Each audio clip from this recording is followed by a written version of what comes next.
So in this video we'll learn the TypeScript basics. So I will not code anything because we will code TypeScript in the Deno.js part. So I'm not gonna dive deeper into TypeScript and teach you what's TypeScript because it's not a TypeScript course, it's Deno.js course, but I'm just giving you insights or refreshment on that. So I will just go through all the basic features that are different or better version of JavaScript, I think. So be ready to take notes and code on your side. So we'll look at all these in the Deno.js part. So let's start. So you can ask, what's TypeScript? TypeScript is an open source language which builds on JavaScript. It supports everything that JavaScript supports, okay? It's one of the world's most used tools by adding static type definitions. The difference between JavaScript and TypeScript, as the name implies, it has types, okay? It has static types, while JavaScript types are dynamic, okay? We'll look at that in the next video. So running TypeScript will compile to JS and run, okay? TypeScript is no standalone language. It is compiling to JavaScript and runs. So that's why we need some compiler to handle with that. Luckily, Deno.js has a compiler, built-in compiler to run TypeScript. It doesn't run on browser and Node.js Server, okay? It should have a compiler. So why do we need TypeScript? Why it's written in TypeScript? Because TypeScript has object-oriented principle supports or object-oriented programming support. It has types, it has AS6 models, generics, enumerations, and better error catching. It has interfaces, classes, etc. It's all about OOP. Alright, let's first start with the TypeScript basic syntax. Alright, I will show you a couple of examples to you here. So this part here is the same with JavaScript, right? But this part here is a little bit different. It's what type means. So this variable's type is string. That's what it means. Okay, if we want to assign another type here after this, for example integer, it will throw an error because the types are strict here. The compiled version of TypeScript is shown here. Okay, let's move to next slide. So TypeScript types, it has three main types, which is any type, some built-in types, and user-defined types. Okay, the any type is, as the name implies, it's any. Okay, if you define a variable with any type, it means it can be any type in the future initializations. Okay, the built-in types are number, string, boolean, void, null, undefined, and this is all from JavaScript.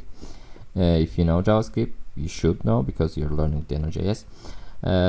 You should be familiar with these built-in types. So it has also user-defined types, which you can define with enumerations, interfaces, arrays, and tuples.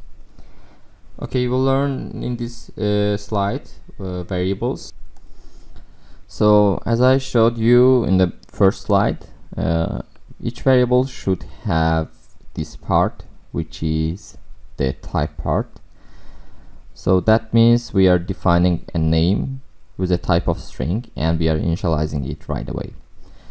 Okay, but in the next one we are defining its type, but we are not initializing it. In the third one we are initializing it with any type. Okay, it doesn't have any type. So assigning it Mary means that we assigned a string type to the name. So var name means it should have any type and any initializations in feature. So TypeScript has three scope, which is global scope, class scope, and local scope. Global variables are declared outside of the programming constructor. So global scope means that if you are defining the variable outside of a class, method, function, means that in a global place, that means it's a global scope, and in the global scope variables can be accessed from anywhere. The class scope means variables are declared in class or fields, and this all can be accessed inside the class, inside the methods of the class, but not outside. Okay, it should have some method to access to that variables inside the class. We have also local scope, which is local variables, and it's defined inside the methods, functions, okay, constructors, loops. Okay, it's called local scope, and it only lives in that scope and cannot go outside. So let's move to tuples. You know what's an array from JavaScript? So the array is dynamic in the JavaScript, but here we have tuples instead of that array. So we have array here as well, but arrays should be string type. Okay, if you have integer array, it shouldn't contain the string, but tuples are different. So tuples enable storing multiple fields of different types. Okay, here can be any value. For example, I'm defining my tuple like array, but I have integer, means number. JavaScript doesn't have integer, TypeScript as well. I'm saying integer because it comes from programming, that's fine, but it's number type. Okay, if you worked with Java, you should be familiar all these topics, because these are just some object-oriented principles or strict programming language principles. Okay, we have number and string here, which is working perfectly fine. Okay, let's move. Now we are learning interfaces. So interface is syntactical construct or contract that an entity should conform it. What does that mean? So for example, we should have some structure that a class should follow. Okay, for example, we're creating a coder class, and coder class is a person, because coder is a person itself. So it should have some blueprints, because the person should have name, last name, and it should say hi. Okay, that's why we are defining an interface here, which is a contract.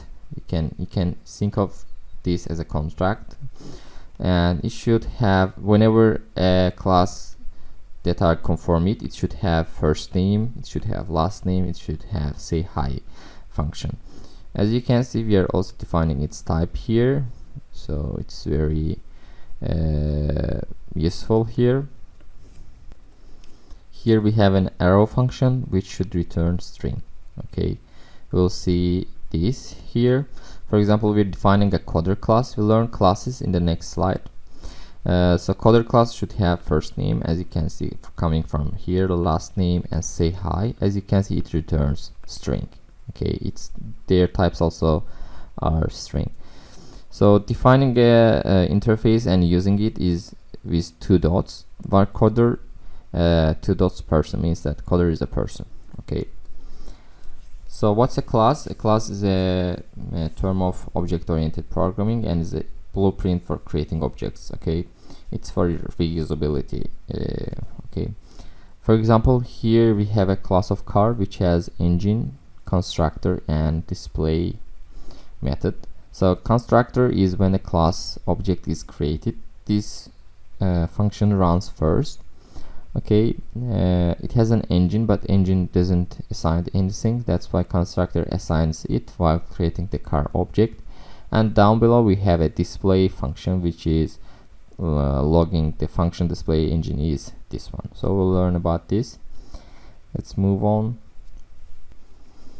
So you can think of a namespace is a collection. Okay, bigger folder. Okay, you have a folder, and inside that you have interfaces, classes which are related to each other. For example, a person namespace could have person interface, person classes, and person related everything. Okay, you can assign or you can access the class from a namespace in this way with a dot sign. Okay, it's very easy and straightforward. So as you can see, we are using export here. That means we are exporting this from this namespace. Okay, let's move on.